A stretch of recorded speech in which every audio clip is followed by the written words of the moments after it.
It is a beautiful morning here in Tehachapi, and I thought it was the perfect time for me to share some information about the different communities in the greater Tehachapi area. So if you're new to this channel, my name is Courtney Chalupa. I'm a realtor here in Tehachapi, and I relocated here about 5 years ago from San Francisco.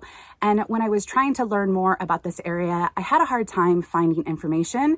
And so I created this channel to not only share some interesting and unique homes that are available and for sale here, but also to share some general information in case you as well are looking to possibly relocate here. So this video, I'm going to be focusing on 5 communities. At the very end, I will mention all the rest of the communities with just a couple notes on each, but hopefully this gives you a general idea of what the layout of the land is here and what are some of the pros of each community and why you might favor one over the other. Now, I have no preference. I actually was looking in all the communities here. I was really just trying to find the perfect home for me, and I would live in pretty much every community here. So I'm a huge fan of the area, and I'm excited to share more with you.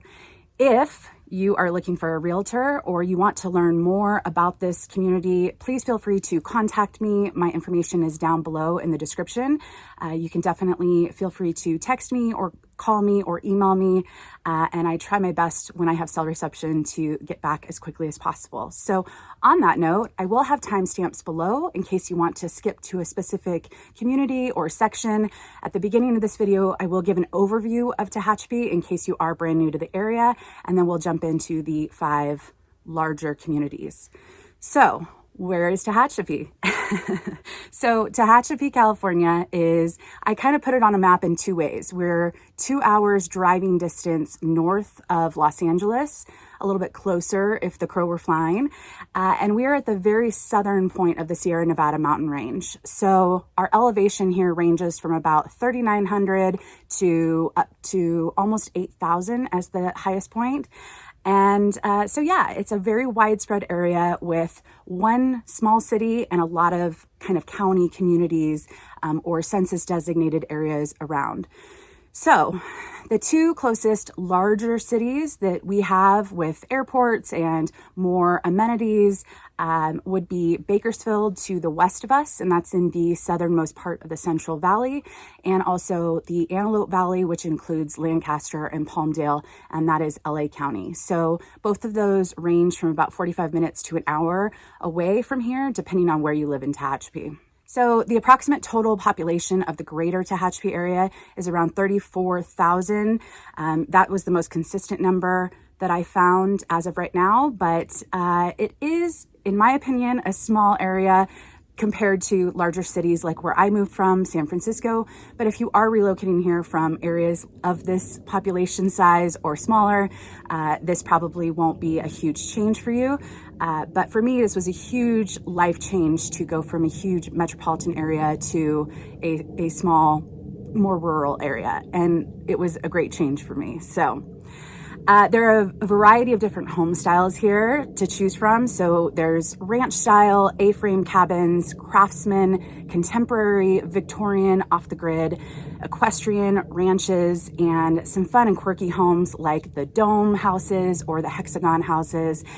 So it really is an eclectic mix, and we have very few pockets of kind of the more cookie cutter style homes. A lot of the homes here were built in different years, in different styles, and it kind of gives you this really unique perspective when you're driving through most of the areas, which is one of the reasons I love it. I like unique. So something for everyone though. So who lives here? So there's kind of a combination of people. I meet people who were born and raised here and still love it, or stay here because they want to be near family. And I also meet a lot of people like me who relocated here, many from larger metropolitan areas where they're just trying to get away from kind of the hustle and bustle and just kind of looking for a slower paced life. And that's why I moved here, and I know others enjoy that change as well. We also have a large community here of people who work down in the high desert, so more specifically the aerospace industry, Edwards Air Force Base, and NASA.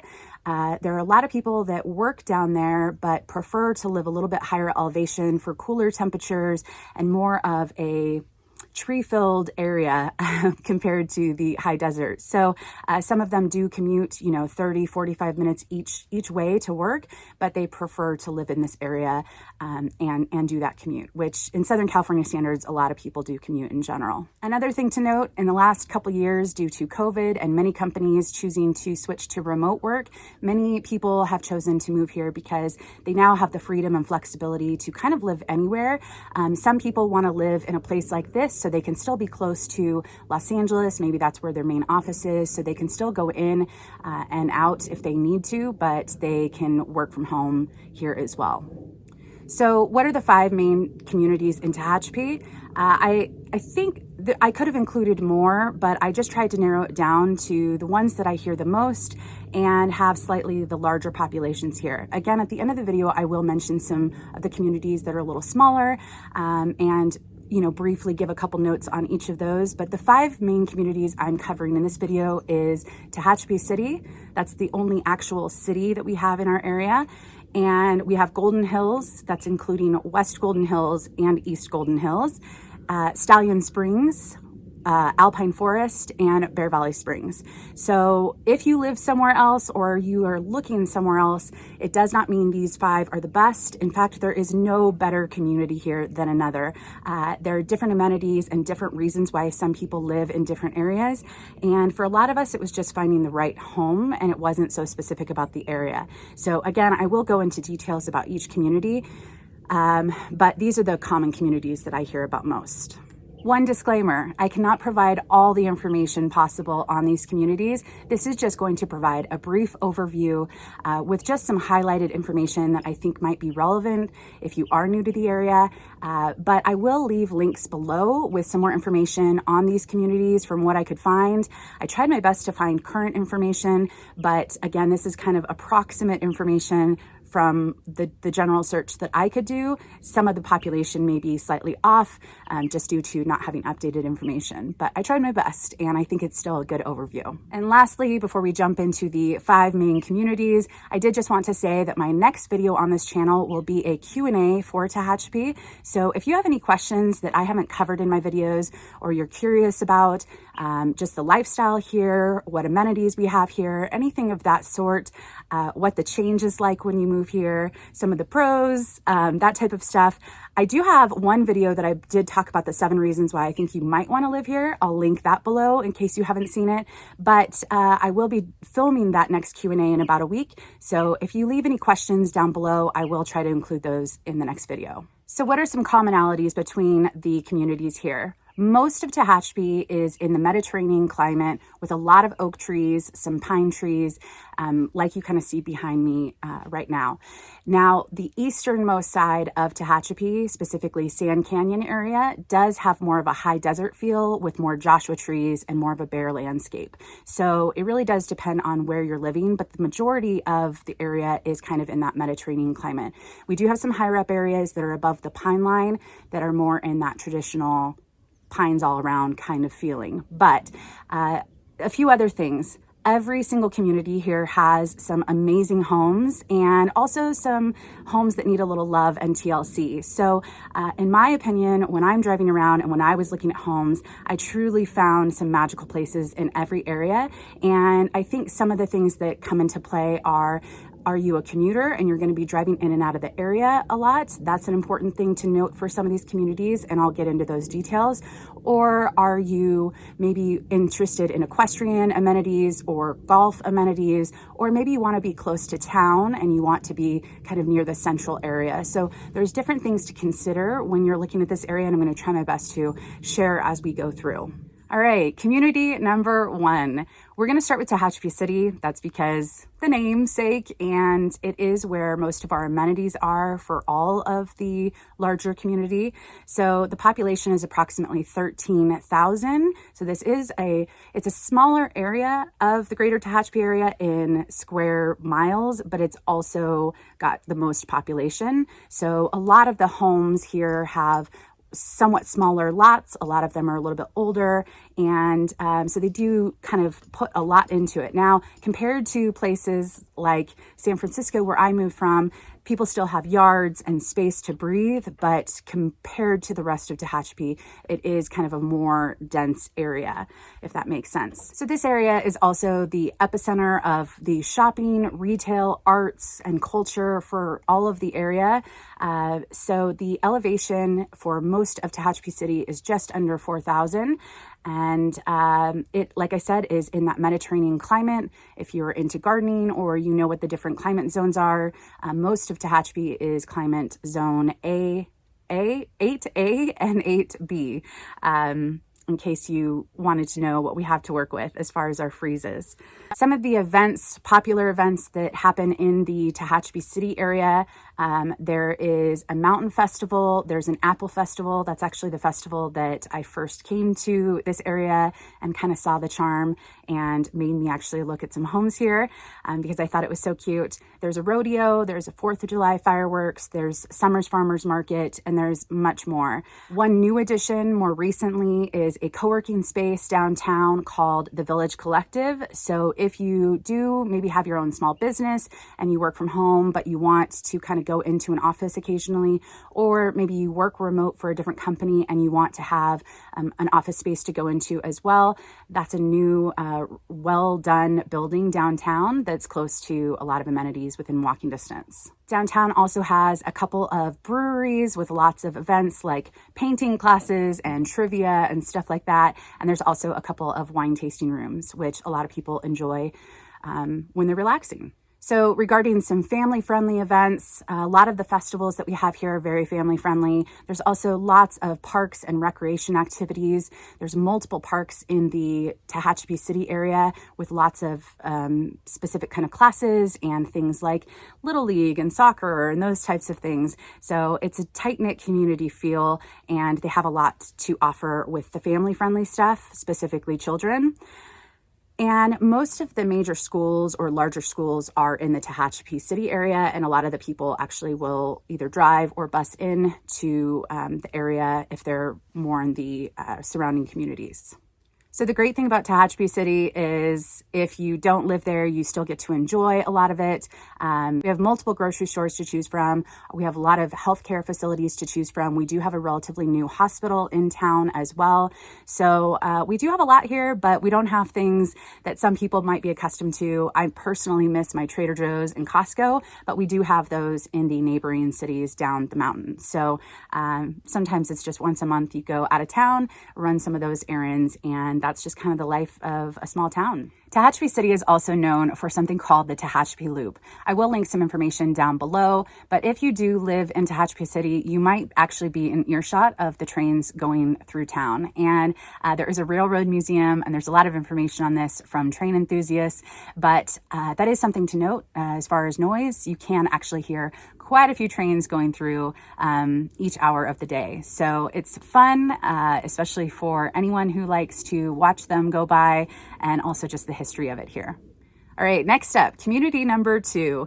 This is Golden Hills. So Golden Hills is a really great area if you're a commuter, same as Tehachapi, because it's close to the major freeways and it's easy to get in and out of town. The nice thing about Golden Hills is it's a little less densely populated. It is a county designated or a census designated area, but it's only about 5 to 10 minutes to town, which makes it really great that you can get to grocery stores, medical facilities, and like I said, freeways very quickly and easily.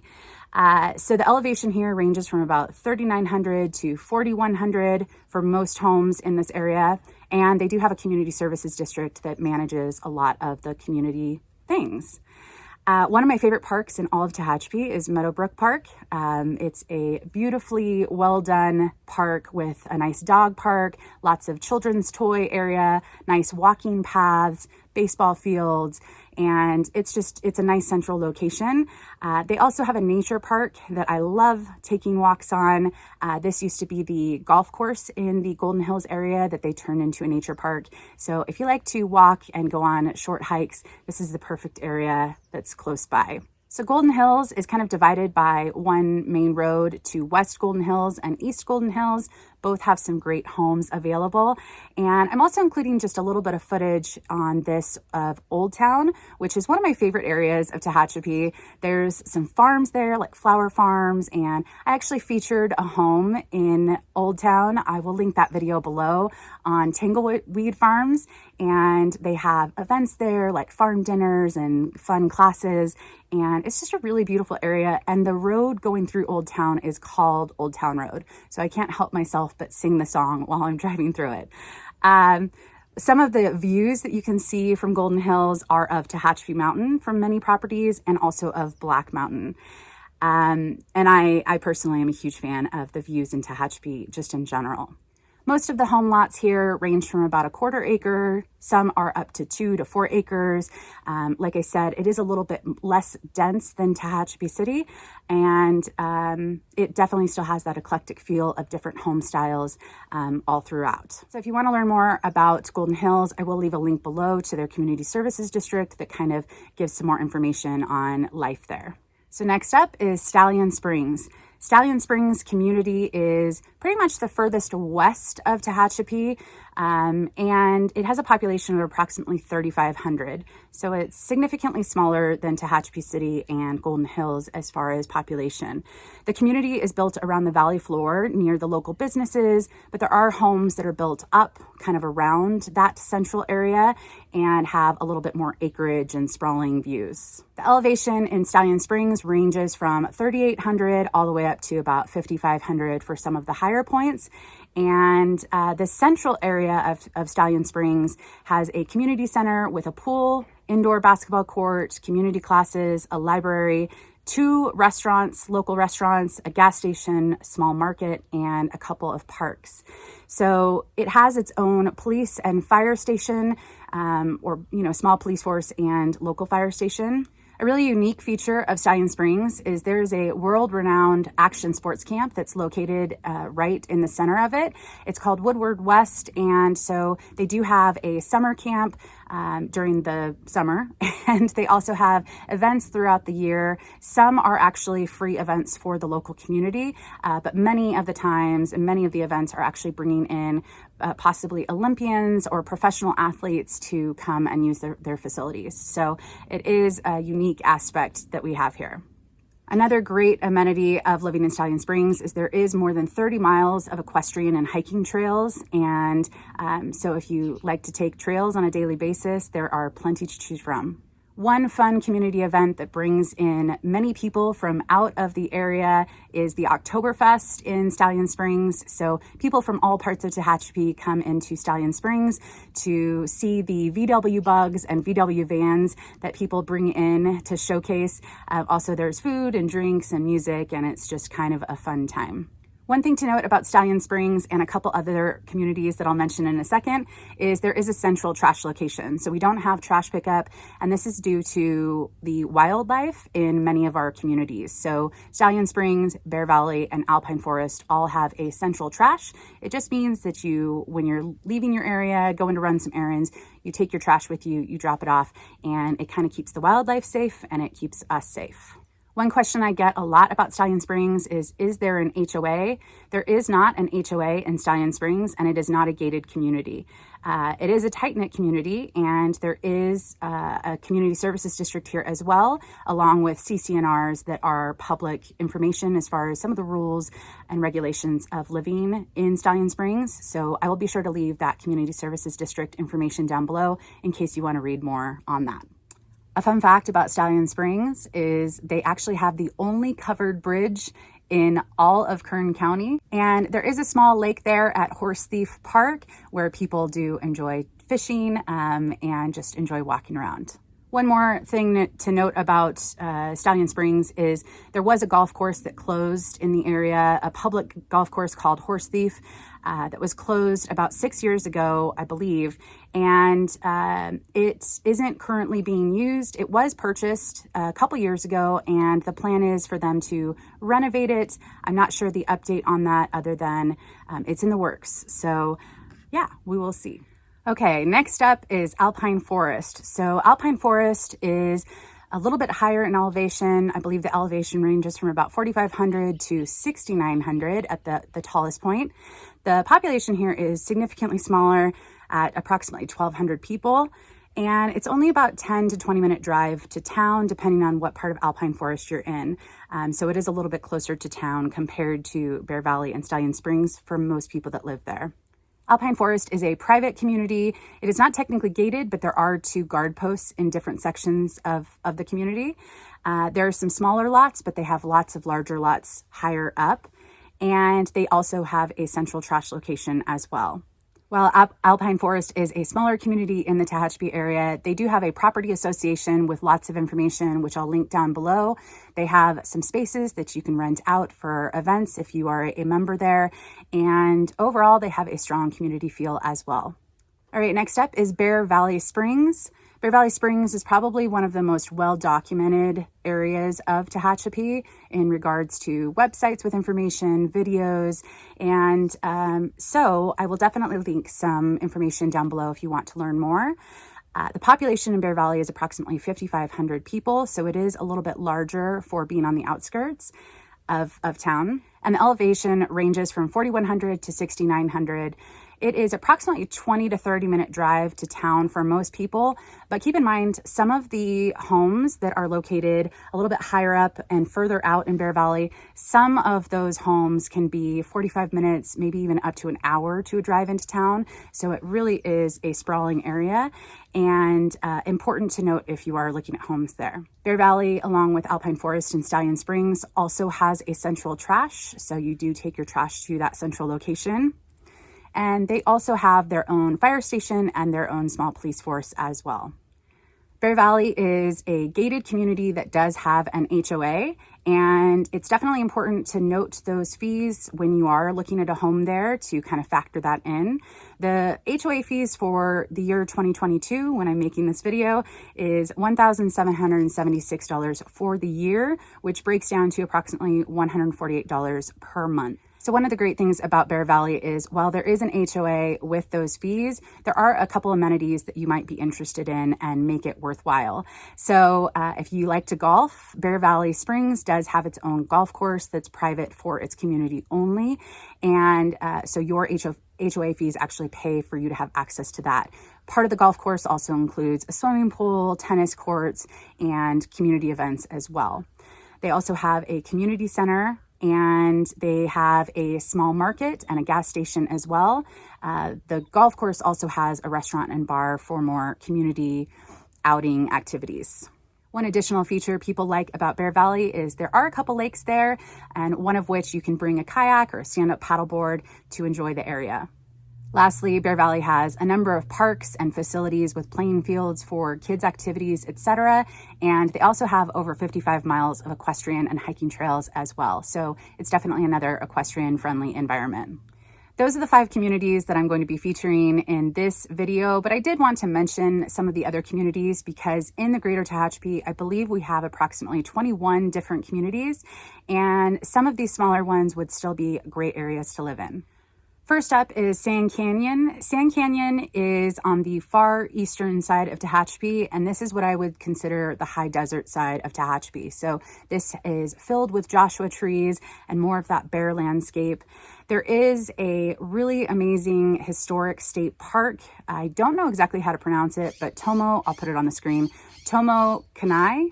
I might be butchering that, but they do offer some tours to walk through that state park, and it's really pretty fascinating. So that is a community that some people do like to live in. I'm getting distracted because I have a very noisy bird over here, and I'm hoping it will fly away, but this is nature, and this is why I love living here.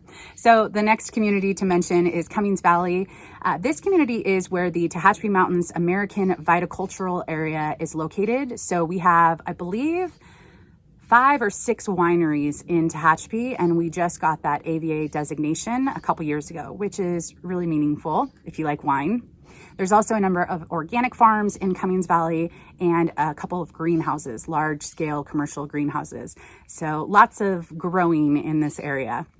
Fairview Ranches is a smaller community just on the other side of Bear Valley. It's kind of in between Bear Valley and Stallion Springs, and it's kind of part of Cummings Valley. I did feature a home here, so I will link that one below. I'll link below any home in these different areas in case you want to see a property in an area I mentioned. Fairview Ranches is a small, tight-knit community, lots of equestrian properties and properties with acreage. And like I said, it's near some of the wineries and not too far from Bear Valley. Country Oaks is another community here. This is in between Cummings Valley and Tehachapi City, kind of in that area.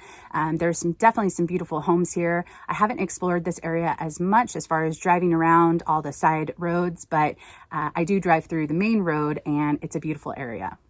Oak Knolls is a great area also for commuters, and if you want a little bit of land, it's basically on the northern side of Golden Hills, and it's right where basically the 58 goes. Now, you do have to go through town to access the 58, but many of the properties there can actually overlook on the 58, and also some of the Tehachapi train area. So if you're a train fan, some of those properties actually can see the trains going through.